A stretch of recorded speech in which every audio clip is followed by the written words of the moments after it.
I knew something was wrong the moment her face appeared on my screen. Laughing, hair messy, shirt half buttoned, and not a single laugh was meant for me. The call wasn't intentional. I heard it in the way she didn't even look at the camera. She just held her phone loosely, angled toward the bed she was sitting on. Then her boss stepped into the frame, shirtless, saying her name in a tone I hadn't heard from her in months. I should have hung up. I should have pretended I never saw it. But instead, with a voice I barely recognized as my own, I said quietly, "Hi." And that's when she froze. Her head snapped toward the screen. Her smile fell. Her eyes widened like she'd seen a ghost. Her boss turned around, confused, asking what was wrong.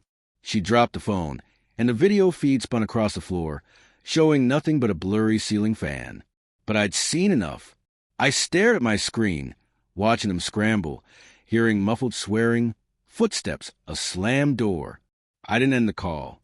I just listened until the screen finally went black. That was the moment my marriage ended. But it took me weeks to accept it.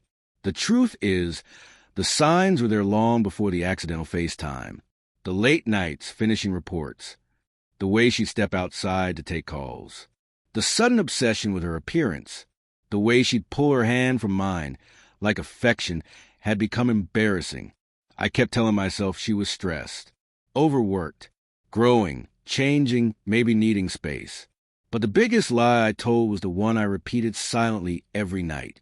She would never do that to me. I learned later she did it for 6 months.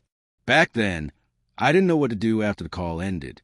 I just sat there, on our living room couch, with the TV playing some cooking show neither of us cared about. Everything looked exactly the same. The throw pillow she picked out, her favorite mug on the coffee table, the blanket she liked to wrap herself in. But the world had shifted. 5 minutes passed. 10, 20. Then my phone buzzed. "Babe, I can explain. Please don't do anything stupid." Stupid. That word stuck with me. As if the problem was my reaction, not her betrayal. I didn't reply. Another text came. It wasn't what it looked like. I swear, "Please just let me talk to you." Not what it looked like. She was literally on top of the man. I didn't respond to that, either. Instead, I stood up, walked into our bedroom, and stared at the framed wedding photo on her nightstand. It suddenly felt like a prop from a life I'd imagined, not lived.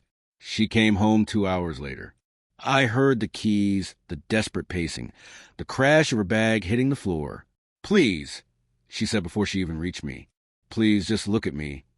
I didn't want to, but I did. Her mascara was smudged, hair tangled, blouse buttoned wrong. In another situation, I might have laughed and fixed it for her. Instead, I felt nothing but a hollow ache. "I made a mistake," she whispered.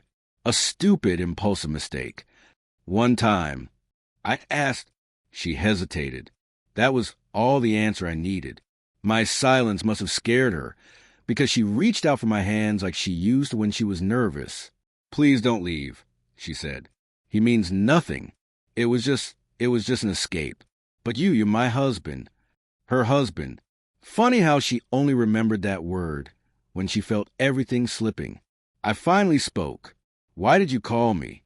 She swallowed hard. "I didn't. My phone must have." "I'm glad it did," I said softly. Her face crumpled. But even then, even with her guilt spilling out of her like water from a cracked glass, she kept trying to steer the conversation back to us, to saving what she'd broken. And I just listened, because while she begged, something inside me shifted. Not anger, not revenge, not even grief. Clarity. I realized I wasn't standing in the ruins of a marriage. I was standing in the truth of something that had already been dead. She slept on the couch that night. Not because I asked her to, but because she couldn't bring herself to walk into the bedroom. The next morning, she tried again. "I'll quit my job," she said. "I'll block him. I'll go to therapy, whatever you want." I believed her, but not in the way she hoped. I believed she'd quit. I believed she'd block him. I believed she genuinely regretted getting caught, regretted hurting me. But she didn't regret the affair. Not enough to stop. Not enough to confess before her secret exposed itself. People don't cheat because they meet someone better. They cheat because something in them is broken, and they want someone else to feel the cracks. I packed a bag that afternoon.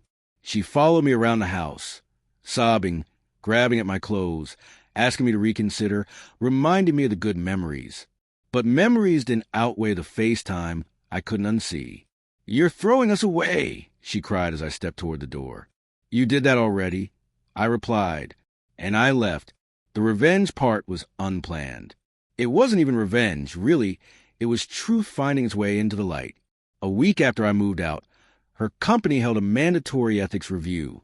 HR requested anonymous reports of inappropriate conduct in the workplace. They claimed it was routine, but the universe has a sense of timing I'll never fully understand. I submitted a detailed written statement about her relationship with her boss. No rage, no embellishment, just facts. I didn't expect anything to come of it. But 3 weeks later, she called me, voice hollow. "I got fired," she whispered. I didn't say anything. And he did, too. Still nothing. They're investigating everything. Emails, travel logs, expense reports. I breathed slowly, waiting for the part she wouldn't say. Finally, she let it out. "Was it you?" "Yes." Silence. Then she started crying again, but this time it wasn't guilt. It was the sound of someone realizing a life she gambled on wasn't worth the winnings. It's been 6 months now. Some nights. The memory of her face on that accidental call comes back. Not sharp or painful, but distant. Like a scene from a movie I once watched too many times. Do I hate her? No. Do I miss her? Sometimes. Do I regret leaving? Not for a single second. The truth is, betrayal changes you. But it doesn't always break you. Sometimes it sets you free. And that accidental FaceTime, her biggest mistake, became the moment I finally opened my eyes.